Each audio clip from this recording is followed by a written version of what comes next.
Radio Universidad de Chile presenta Tras las líneas, conversaciones con Manuel Antonio Garretón, Premio Nacional de Humanidades y Ciencias Sociales. Programa producido en el Departamento de Sociología de la Universidad de Chile con el auspicio del Centro de Estudios de Cohesión y Conflicto Social, COES. Muy buenas tardes. Bienvenidos y bienvenidas a Tras las líneas, el programa semanal del Departamento de Sociología de la Universidad de Chile, que cuenta con el auspicio del Centro de Cohesión y Conflicto Social, el COES. Nos reunimos semanalmente para conversar de los distintos problemas que vivimos como humanidad, como personas, como país, como región, desde la perspectiva particular de las ciencias sociales. Y hoy vamos a tocar un tema con un ilustre invitado, que es un tema muy preocupante y muchas veces, para muchos, angustiante. Se trata de volver a pensar en lo que podríamos llamar la doble transformación de la sociedad actual, más allá de los cambios coyunturales, políticos, etc. Pero el tipo de sociedad en que estamos viviendo. Y digo dos dimensiones porque hasta el momento, en distintos programas, hemos tratado una de ellas, que tiene que ver básicamente con la transformación de la sociedad. Es decir, estamos en una sociedad que ya no es más la sociedad industrial de Estado nacional, la sociedad que nace a finales del siglo XVIII y que se consolida en los siglos XIX y XX. Vivimos en una sociedad caracterizada por los fenómenos de globalización, de la crisis climática, la transformación de las relaciones de género, producto fundamentalmente del movimiento feminista, los grandes flujos migratorios que generan nuevos problemas, la integración social, y todo ello sin que se resuelvan grandes problemas de la humanidad. Pero es claro que vivimos en otro tipo de sociedad. Pensemos, la familia ya no es lo mismo. Ya no se puede hablar de la familia, hay que hablar de múltiples familias. Los sistemas educacionales también están cambiando enormemente, en la medida que aparece fenómenos como Google, en Internet, etcétera, donde se empiezan a formar o completan su formación o cambian su formación, aunque no tengan título, las nuevas generaciones. Entonces tenemos un mundo en que las instituciones también están perdiendo su legitimidad. La política ha dejado de ser lo que era antes, un sistema de representación de los distintos sectores sociales. Y eso es lo que algunos llaman la sociedad digital, de la información, cibernética, y algunos desesperadamente le llaman sociedad líquida, porque cuesta mucho definirla como es. Y donde se está en una transformación, pero permanente. De modo que cuando surge un proyecto de cambio de la sociedad, ya está en una sociedad distinta en la cual se proyectó por las transformaciones y aceleración de los cambios. Pero esa es una dimensión, y a esa nos hemos referido en distintos programas.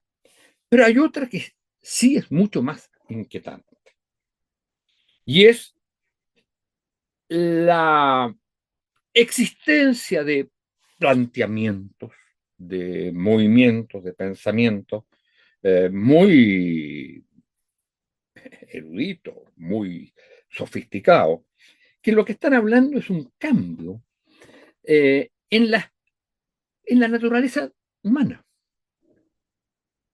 Es decir, los seres humanos, la que llamamos la humanidad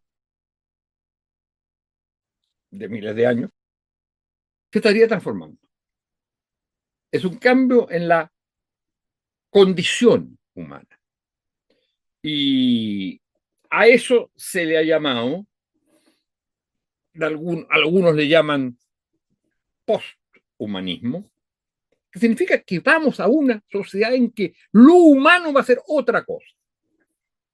Otros le llaman transhumanismo, que son las transformaciones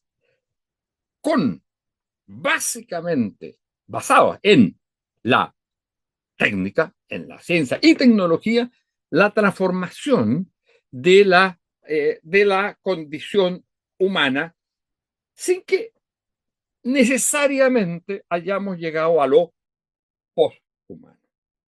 La inteligencia artificial es sin duda uno de los elementos más simbólicos de esto.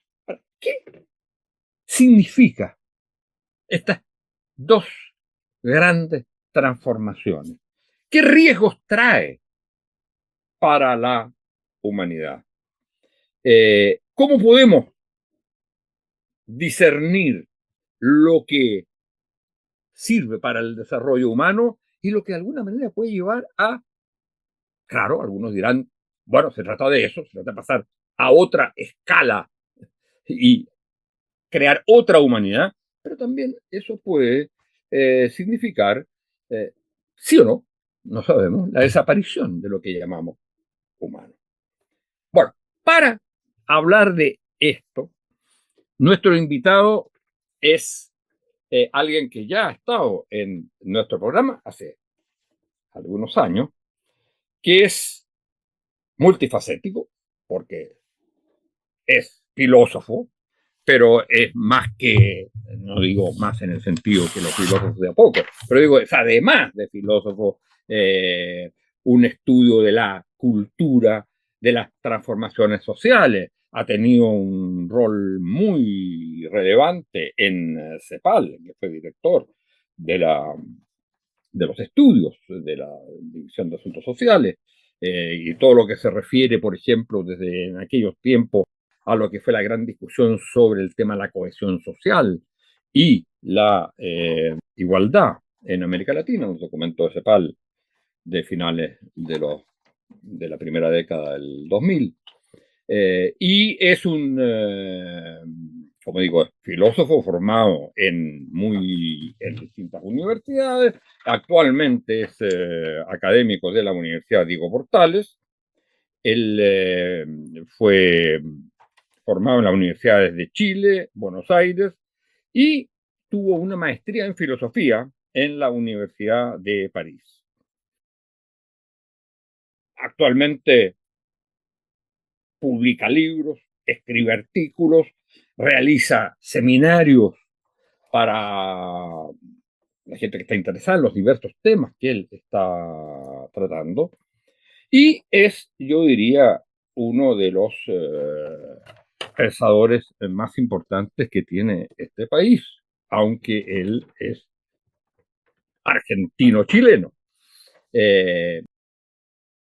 Por él vamos a conversar. Se trata de Martín Hoffmann. Muchas gracias, Martín, por estar con nosotros. Muy buenas tardes. Y partamos con lo siguiente. Para aclararle a nuestros auditores y auditoras, este es el segundo nivel de la transformación. O sea, las transformaciones que afectan lo que podría llamar la naturaleza, la condición humana. Lo que se ha llamado poshumanismo, transhumanismo. ¿Cómo lo ves tú? Mira, quisiera partir por preguntarme o preguntarnos si todo es una cuestión de grado o si es un animal completamente distinto al que estamos enfrentando. Porque si vemos un poco hacia atrás, nos damos cuenta que a principios del siglo XX, en un país industrializado como Francia como Inglaterra, como Alemania, la expectativa media de la población era de 40 años, ¿ya? Eso es lo que en promedio vivía la gente nacida a principios del siglo XX. Y a principios del siglo XXI, en esos mismos países, y en países como los nuestros, como el caso chileno, la expectativa de vida se duplicó. Es de 80 años, ¿ya? Todo esto, por supuesto, gracias a las medidas higiénicas, los Gracias a Dios, diría yo, que se duplicó y que estamos vivos. estamos vivos y sosteniendo esta conversación, ¿ya? Ahora, uno diría, desde principios del siglo XX para atrás, digamos, en los 5.000 años previos, la expectativa de vida no varió mucho. Fue más o menos la misma. Bajaba mucho en la época de las pestes o las guerras, pero si no, andaba por ahí, ¿ya? Pero con la introducción, digamos, de la penicilina, el reforzamiento de la medicina preventiva y un montón de cosas más que aparecieron en la primera mitad del siglo XX, ¿no es cierto? Hemos duplicado nuestra expectativa de vida. ¿Somos o no somos los mismos? ¿Ya? ¿Somos los mismos bichos o no? ¿Ya? Si resulta que vivimos el doble. ¿Mm? O sea, es como una primera pregunta, es decir, ya desde hace un tiempo intervenimos nuestro cuerpo con los hallazgos de la ciencia, convertida luego en técnica o en técnicas, ¿ya? Intervenimos nuestro cuerpo para curar enfermedades que no se curaban, reducir dolores que antes se sufrían, durar más tiempo sobre la faz de la Tierra, ¿ya? Y en lo posible desarrollar al máximo nuestras capacidades, básicamente, ¿ya?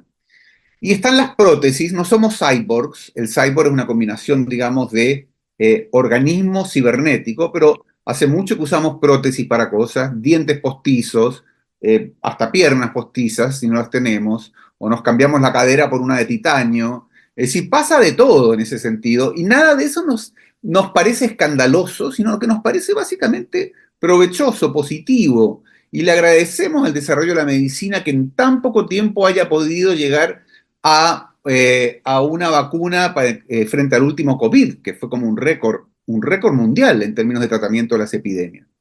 Y hasta ahí vamos bien, pero lo que ocurre luego, digamos, con el desarrollo combinado de quizás 4 grandes líneas tecnológicas del desarrollo de la técnica que son más del siglo XXI, que es la nanotecnología, así chiquitita, ¿no? Las biotecnologías, la inteligencia artificial, ¿ya? Y en general, digamos, el procesamiento de información y la ingeniería genética incluso, esto significa que podemos, con lo que hemos inventado nosotros mismos, porque no hay nadie más que invente esto, ¿no es cierto? Podemos intervenir sobre nosotros luego, ¿ya? Manipular nuestro propio organismo de manera tal que ya no solamente surtimos un efecto terapéutico, es decir, de curar enfermedades o aliviar dolores, ¿ya? O reducir riesgos, sino que, sino que podemos surtir un efecto de superación de lo que son básicamente nuestras potencialidades naturales, ¿ya? Pongo un ejemplo. La medicina, tal como la entendemos, cuando uno tiene cataratas, interviene cambiando nuestros cristalinos por unos cristalinos que no son nuestros y recuperamos una buena visión, ¿ya? Pero en el transhumano, en esta idea del transhumano, podríamos pensar en cristalinos con inteligencia artificial que nos permiten ver de noche como los gatos, que no es nuestra naturaleza, ¿no? Ver microscópicamente, que no es nuestra naturaleza, ver telescópicamente también, ¿no? Que no es nuestra naturaleza. O, por ejemplo, ya, si tenemos que de alguna manera intervenir sobre nuestra condición muscoesquelética porque tenemos problemas para caminar, no es solamente que vamos a recuperar nuestra capacidad de caminar y de correr como lo solíamos hacer, sino que tal vez como el hombre biónico podremos correr a una velocidad de 50 kilómetros por hora sin cansarnos durante una hora, ¿ya? Batiendo, por supuesto, todos los récords. ¿Mm? Oye, respecto de eso mismo, hay dos ejemplos que uno dice, podría ser también que llegáramos no solo a meternos un chip dentro o un cristalino nuevo, sino también articular de tal manera que pudiéramos mirar para atrás Bueno, ya, ajá. Y Ujú. no, es que hay una película preciosa coreana de un niño que se dedicaba a fotografiar a la gente por atrás porque decía que no podían hacerlo. Entonces, para que Claro, conocieran cómo era tú atrás. claro, Bueno, claro.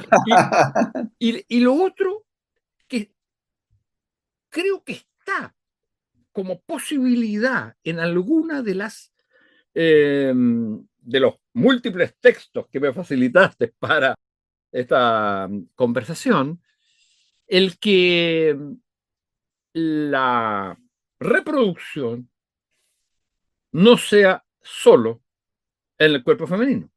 Claro. Ujú.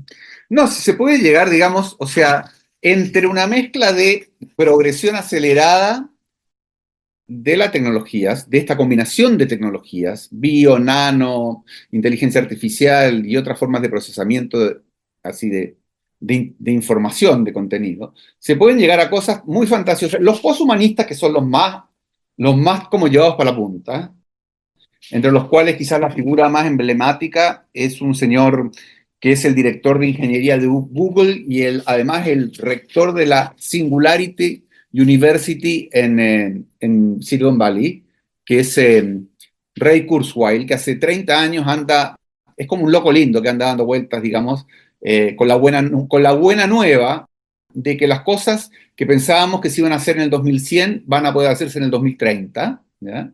Él es poshumanista. Y los poshumanistas, entre las cosas que plantean, los transhumanistas son más cautos en eso, plantean la inmortalidad. Pero los transhumanistas son los que están por la idea de que hay transformaciones Sí, de la condición humana que sí. pueden llevar o no llevar a el poshumanismo. Sí, no. O sea, que lo que pasa es que el poshumanismo y el transhumanismo es un movimiento. Y entonces hay una diferencia entre lo que sería el transhumano, que sería un ser humano con capacidades incrementadas en todos los niveles, cognitivas, físicas, emocionales, genéticas, etcétera. Y el poshumano, que es el que pregona los poshumanistas, que es dejar atrás al humano. O sea, que sería un salto evolutivo que, como han ocurrido muchas veces en la historia, dejan atrás un animal, digamos, se transforma en otro porque desarrolla capacidades de adaptación a un medio frente al cual ya no puede sobrevivir, ¿no es cierto?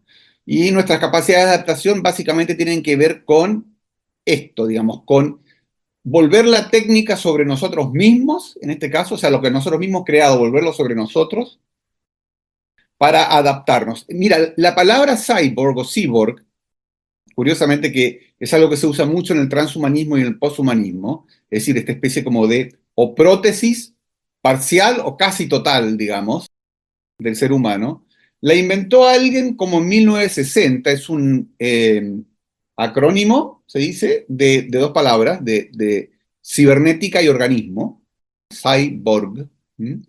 Que era básicamente pensar cómo tenemos que, de alguna manera, transformarnos a nosotros mismos para poder viajar en el espacio a lugares en que podamos vivir luego, en condiciones atmosféricas totalmente y climáticas totalmente distintas. De ahí parte, imagínate, ¿ya?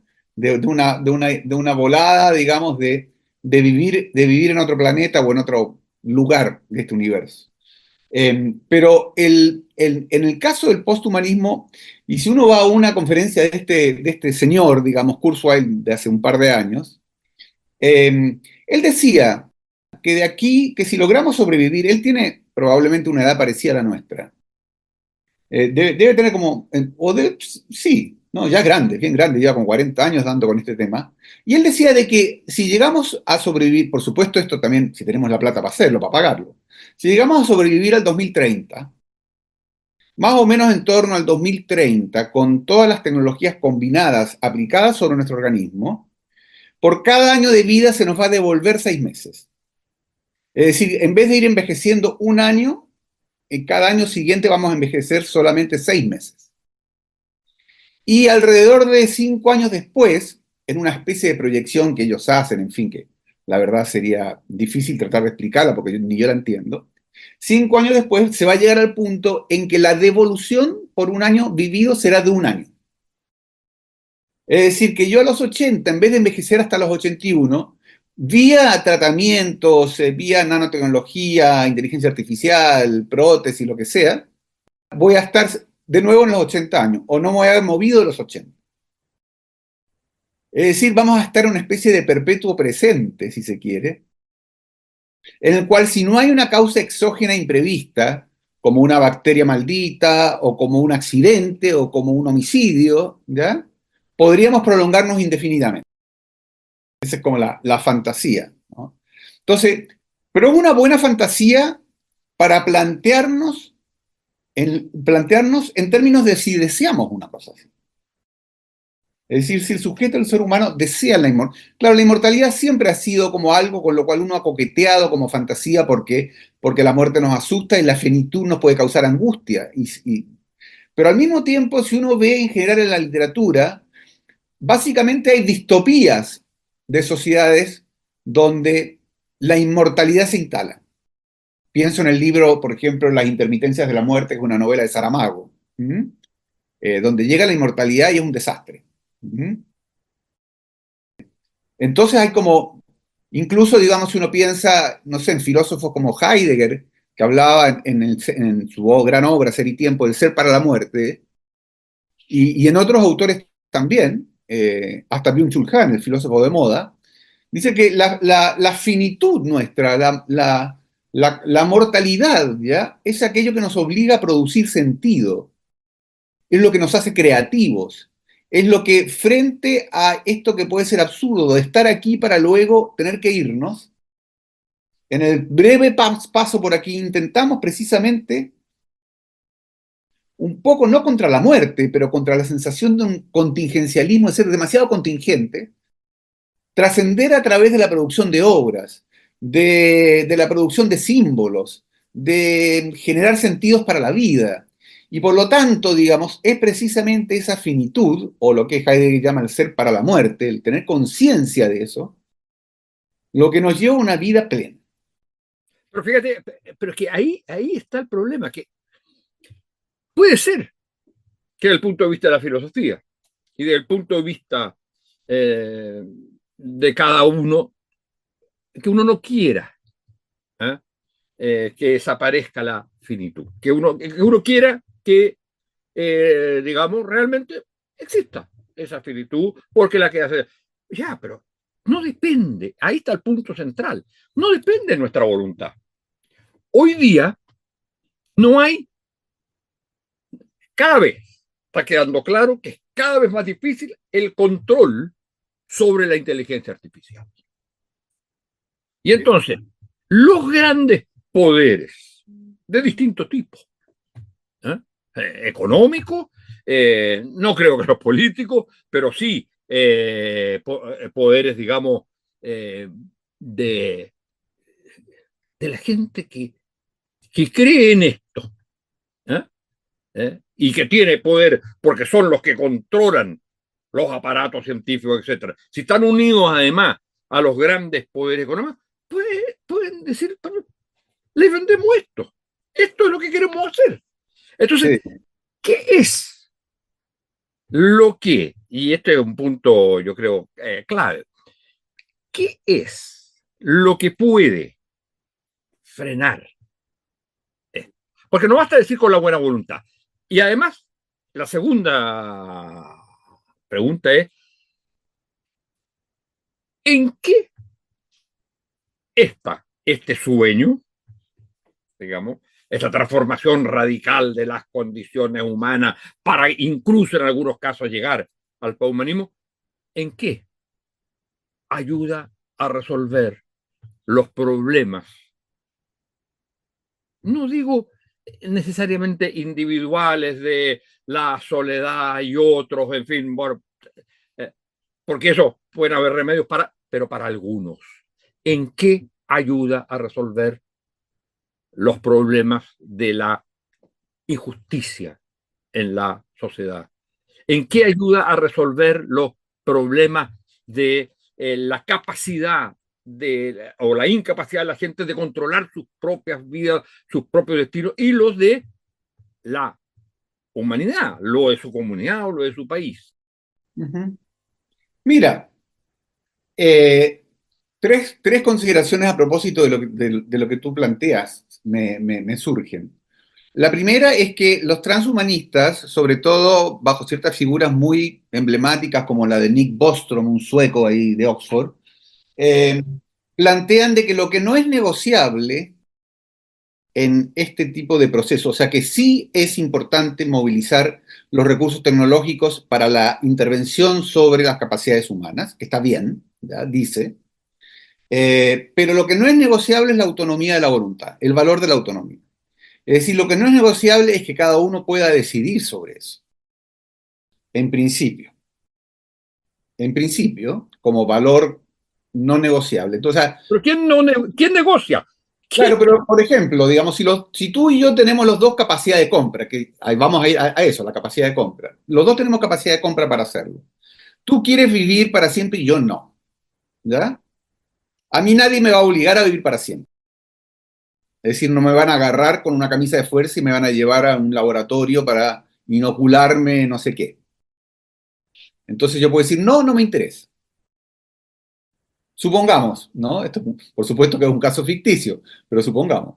O sea, uno de los problemas que surgiría si uno combina los avances progresivos de la técnica, ¿no? En esta tendencia, transhumanista y poshumanista, es que si tú preservas a escala global, a escala general, la autonomía de la voluntad, es decir, la discrecionalidad de cada cual para decidir hasta dónde se interviene o no se interviene, empezamos a tener como seres alfa, seres beta, seres gamma, gente, digamos, que partió con nosotros, pero nosotros ya no estamos y ellos siguen viviendo, o nos empezamos a relacionar con gente que nació 200 años después o 300 años después. Es decir, ¿cómo es el problema de la diferenciación interna de la humanidad si combinamos la discrecionalidad de cada uno, es decir, hasta dónde llego yo con esto, con la posibilidad de cada uno de poder llegar a usarlo todo? Es decir, porque, claro, todos tenemos distintas aspiraciones en ese sentido. ¿Sí? Ese es un primer problema, pero hay uno anterior, obviamente, uno anterior, que lo planteó muy bien Harari respecto de esto, del transhumanismo, y es que, como cualquier innovación en medicina, en la salud, cuando aparece una innovación, una nueva técnica, ya, por ejemplo, sobre todo en el cáncer se ve muy fuerte, cuando aparece la inmunoterapia o las células madre, son carísimos, ¿ya? Son muy caros. Es decir, ¿por qué? Porque se ha invertido mucho en llegar, ¿no es cierto?, al invento, a la innovación. Ahora se invierte menos porque se usa la inteligencia artificial acumulada para que trabaje sola y siga inventando, digamos, pero no importa. Pero significa que básicamente el acceso a tecnologías que aumentan nuestras capacidades cognitivas, ¿ya? Memoria, información, procesamiento de información, lo que sea. Aumenta nuestras capacidades físicas, aumenta nuestra expectativa de vida. Son distribuidas desigualmente según la capacidad de pago de la población. Es decir, si hoy día tenemos ya una diferencia de expectativa de vida entre la mujer que nace en Vitacura y la mujer que nace en La Pintana, con una expectativa de vida creo que de como 8 años, ¿ya? De brecha, sin haber empezado con esto, nada más que con la salud tal como la entendemos. ¿Mm? Bueno, salud, nutrición, etcétera. Entonces, imagínate cuando las diferencias socioeconómicas se traducen ya en diferencias casi, no sé si llamarlas antropológicas o diferencias biológicas. Es decir, es un punto extremo. Entonces, lo que tú dices, los problemas de desigualdad claramente no están resueltos. La concentración de la riqueza hoy día a escala global es más grande que nunca, digamos, con las nuevas riquezas. La distribución del ingreso es bastante rígida. En algunos países ha tenido incluso una tendencia regresiva, ¿ya?